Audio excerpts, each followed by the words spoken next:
मातृत्व सुखम परम सुखम। मैं डॉक्टर श्रद्धा बेदी, श्री साईं आईवीएफ सेंटर अम्बाला एवं नाहन से आप सबका अपनी वीडियो में बहुत बहुत स्वागत करती हूँ। आज हम आईवीएफ प्रक्रिया के बारे में जानेंगे नहीं, आज हम जानेंगे नहीं, आज हम आपसे डिस्कस करेंगे इस प्रक्रिया के बारे में।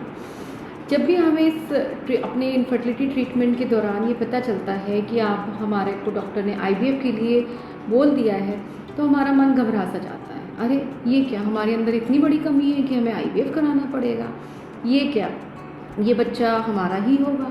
ये क्या, इस बच्चे में कोई कमी तो नहीं होगी, ये कोई टेस्ट ट्यूब बेबी या इससे कोई इस तरह का बच्चा तो नहीं होगा? और सबसे बड़ी समस्या कि लोग क्या कहेंगे, एक सोशल टैबू सा बन जाता है कि लोग हमारे बारे में सोचेंगे कि हमें ये कमी थी, हमें वो कमी थी। तो आज हमें इन सब चीज़ों से बाहर निकलना है। देखिए, जब भी हम किसी चीज़ में परफेक्ट होना चाहते हैं या हम किसी काम को करना चाहते हैं और वो काम स्पॉन्टेनियसली या नेचुरली हमें नहीं आता है, तो हम एक कोच या मेंटोर की सलाह लेते हैं, उनकी मदद लेते हैं। चाहे वो पढ़ाई का मामला हो या स्पोर्ट्स का मामला हो या कोई बिज़नेस करना हो, तो हमें हमेशा जीवन में एक गोल अचीव करने के लिए एक मेंटोर या सहायक की ज़रूरत होती है। तो हम एज इनफर्टिलिटी स्पेशलिस्ट एक सहायक, एक मेंटोर की तरह आपकी मदद करते हैं। देखिए, आईवीएफ की प्रक्रिया में होता क्या है, हमारा ये जानना ज़रूरी है जिससे हम सामाजिक बेड़ियों को तोड़ सकें। आईवीएफ प्रक्रिया में हम बेसिकली कपल को बुलाते हैं, मतलब पति पत्नी हस्बैंड वाइफ आते हैं, उनकी बेसिक जांचें, हार्मोनल टेस्ट कराते हैं, सीमेन एनालिसिस कराते हैं, उनका स्कैन, अल्ट्रासाउंड करते हैं और उनका हम एक प्रोटोकॉल डिसाइड करते हैं कि हाँ, इस प्रोटोकॉल से हम ट्रीटमेंट करके पेशेंट को कंसीव कराएंगे। ठीक है, उसके बाद हम इस प्रोटोकॉल के मुताबिक पेशेंट को डेट्स देते हैं, उन डेट्स पे मिलाकर हम उनका आईवीएफ ट्रीटमेंट शुरू कर देते हैं और उनको हम कुछ एक इंजेक्शंस देते हैं। लगभग ये मान के चलिए कि 10 से 12 दिन ये इंजेक्शंस दिए जाते हैं पेशेंट को। ओके, इस इंजेक्शन को लगाने में ये सबक्यूटेनियस, मतलब ये स्किन के थोड़े ही भीतर जाते हैं और एक चींटी के काटने से भी कम दर्द होता है। तो ये मिनिमल, आजकल इतने एडवांस इंजेक्शन आ गए हैं, they are very much painless. Okay, तो उसके बाद 10 से 12 दिन हम इंजेक्शन देते हैं। इंजेक्शन देने के बाद जब हमारे को अल्ट्रासाउंड, बीच बीच में हम अल्ट्रासाउंड करते हैं,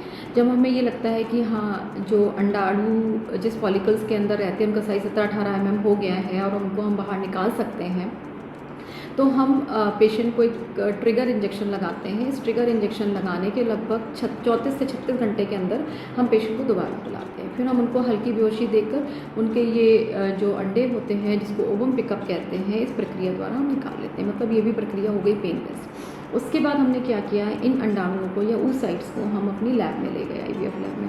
वहाँ पर जो कपल के पति हैं, उनके शुक्राणुओं से इन अंडाणुओं को मिलाकर हमने एक भ्रूण यानी कि छोटा सा बच्चा बना लिया, जिसको हम उसकी डे 3 स्टेज पर या डे 5 स्टेज पर बच्चेदानी की परत मरीज़ की देखकर हम ट्रांसफ़र कर देते हैं। तो बताइए, इसमें सारी प्रक्रिया, सारा अंडा, सारा कुछ आपके शरीर में ही बना।